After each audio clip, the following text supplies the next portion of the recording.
on doit développer sa curiosité naturelle. On doit aider sa curiosité naturelle. On doit même l'inciter.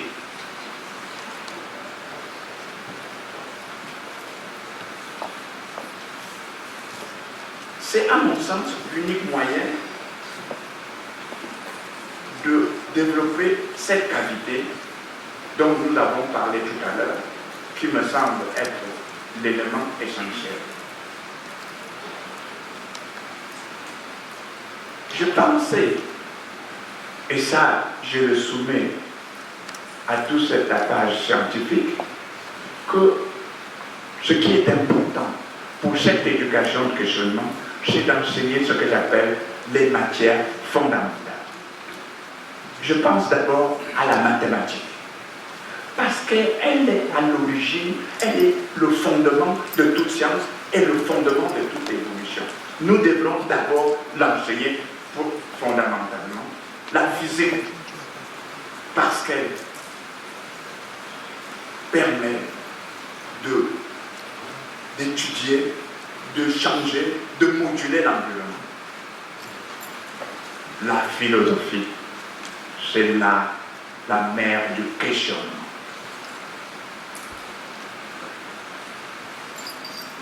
Vous savez qu'on ne fait pas la promotion de la philosophie. Et pourtant, c'est cette science qui devrait être enseignée. Et en définitive, celle qui me semble être l'une des plus importantes, les matières qui me semblent, ou la discipline qui me semble être importante, c'est les langues. Et plusieurs à la fois. Pourquoi les langues et plusieurs à la fois? Parce que c'est le véhicule de communication. Sans ces langues, nous ne pouvons pas travailler ensemble. Nous ne pouvons pas communiquer. Nous ne pouvons pas, pour innover, il faut qu'on travaille ensemble. Il faut qu'on se partage des connaissances. Les langues. Plusieurs à la fois, parce que ça permet au cerveau de changer à tout moment les logiciels. Ceux qui parlent anglais et français, ceux qui parlent sa langue maternelle et d'autres langues, voient que chaque fois qu'ils passent d'un volant à l'autre, il faut qu'ils changent totalement le logiciel. Et ce changement de logiciel permet à l'enfant d'aller plus vite et plus rapidement.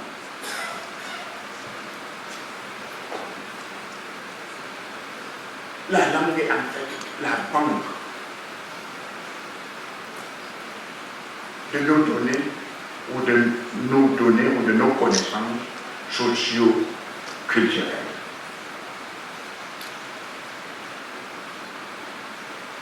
Voilà pour ce qui est des matières à enseigner et comment les enseigner. Or, exactement, je me suis posé la question comment enseigner. Alors, je dis,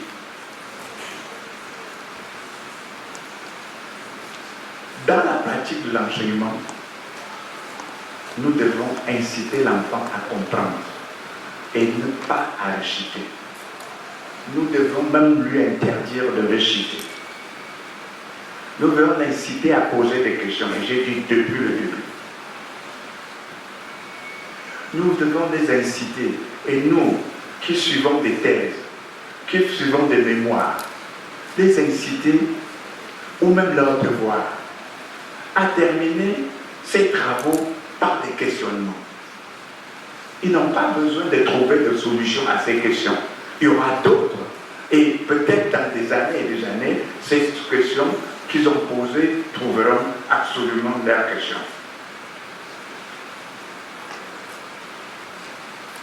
Dans les différents examens, on doit pouvoir autoriser l'enfant à utiliser tous les supports disponibles. Ne plus lui cacher son cahier. Parce qu'en fait, si on ne veut pas qu'il réussisse, nous devons poser des questions qui lui permettent non pas de réciter ou de prendre dans son cahier, mais de prendre ton cahier, parce que dans la vie pratique, qu'est-ce que l'enfant a? Quand vous êtes chercheur, Quand vous êtes en entreprise, quand vous êtes n'importe où, vous allez dans les bibliothèques, vous allez dans les colères, etc. Vous avez des éléments pour bâtir vos connaissances. Alors, permettons aux étudiants, permettons aux élèves d'utiliser ce matériel, formons-les comme si on les formait au niveau de la pratique, au niveau de la vie pour leur.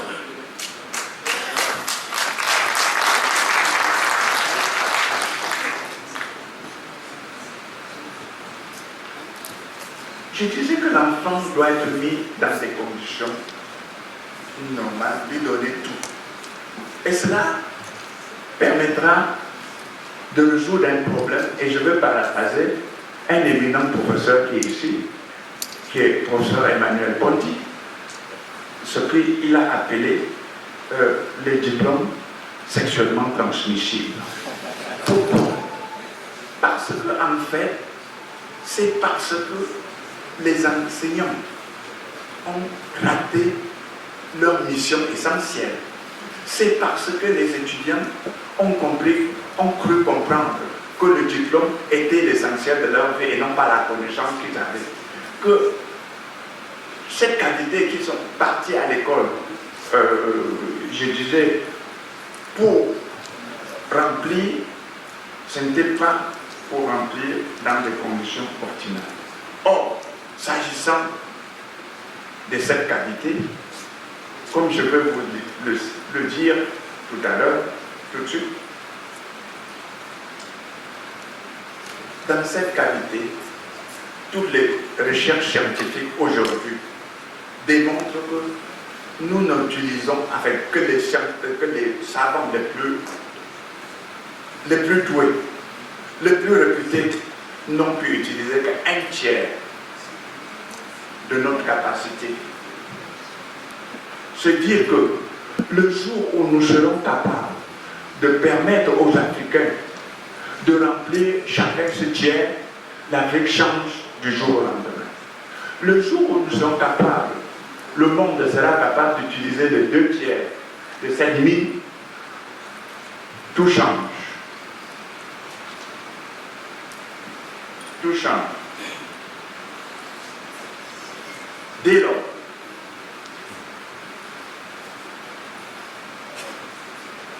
que faire? Que faire? Il faut copier les bons exemples. Par exemple, aux États-Unis, tout le système éducatif est basé sur le principe du questionnement. Les élèves et les étudiants, les professeurs sont évalués à leur capacité de poser des questions, à leur capacité de faire poser des questions aux étudiants.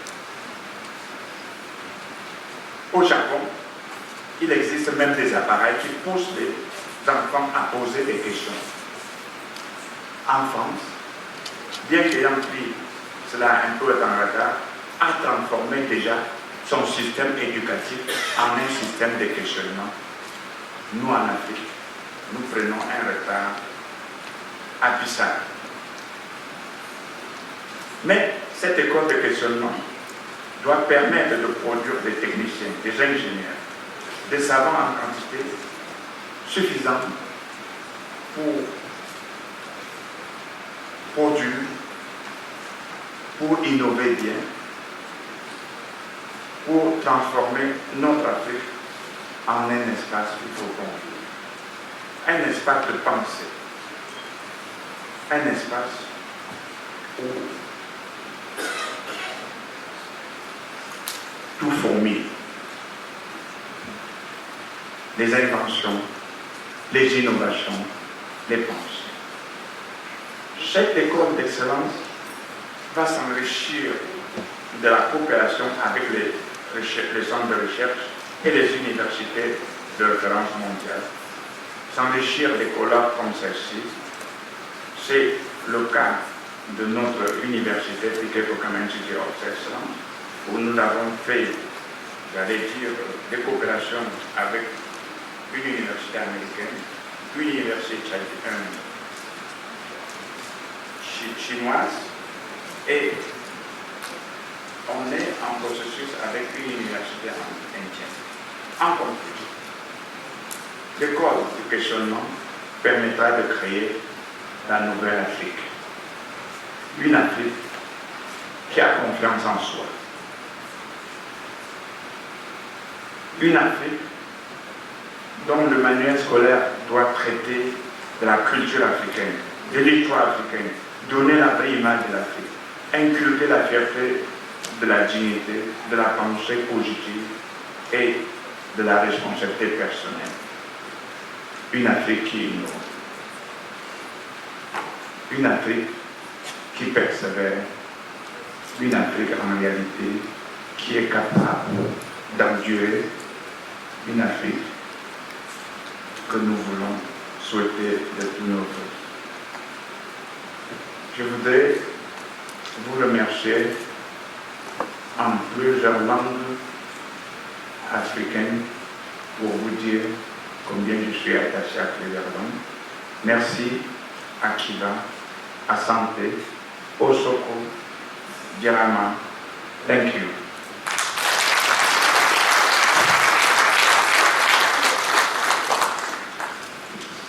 Thank you. C'est